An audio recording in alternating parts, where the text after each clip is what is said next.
sipo ng buhay. Sandali lang po ang buhay. Subalit ang Panginoong Kristo po ay nag-aalay po ng kapatawaran, kaligtasan at buhay na walang hanggan. Nandito po siya ngayon, ang ating Panginoong Kristo, na inalala po natin noong Biyernes Santo at siya'y muling nabuhay. Ano po? Nandito po siya at kumakatok sa pintuan ng inyong puso. Ang sabi niya, sino man magpapasok, ako'y hahapong kasalo niya. Pero mga anak, hindi po namimilit ang Panginoon kung sino lang ang may gusto. Pero nagsusumamo po siya, nagmamakaawa. Tingnan po ninyo ang Diyos. Mga minamahal, tingnan po ninyo ang Panginoon ng Diyos. Nagmamakaawa sa tao. Bakit ko po nasabi yon? Kasi binigay po niya ang kanyang buhay sa krus para tayo magkaroon ng kaligtasan.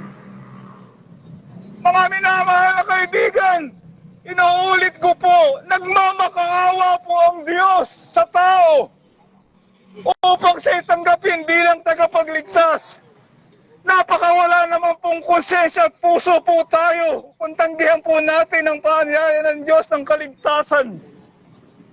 At ako po'y nagmamakaawa din at nagsusumamo po sa inyo. Huwag po kayong pupunta sa impyerno. Sa dagat-dagatang apoy ng asupre ang uod ay hindi namamatay. Walang hanggang pagdurusa, di bali po kung 50 years lang, pero walang hanggan. Maniwala man po kayo o hindi, meron pong langit at impyerno. Sa langit po wala nang luha, walang hirap, walang sakit, at ano pa man, kundi kaligayahan at kapayapaan.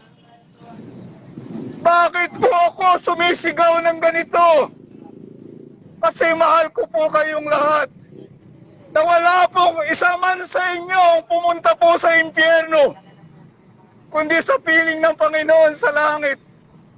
Hindi man po kayo maniwala, totoo po, sapagkat ang Panginoon po namatay sa krus para sa ating kaligtasan. Mahal na mahal po tayo ng Panginoon. Hindi po ninyo ako kilala. Hindi ko po kayo kilala. Ang mahalaga po ang ating Panginoong Kristo na tanggapin po ninyo sa inyong puso bilang Panginoon at sariling tagapagligtas.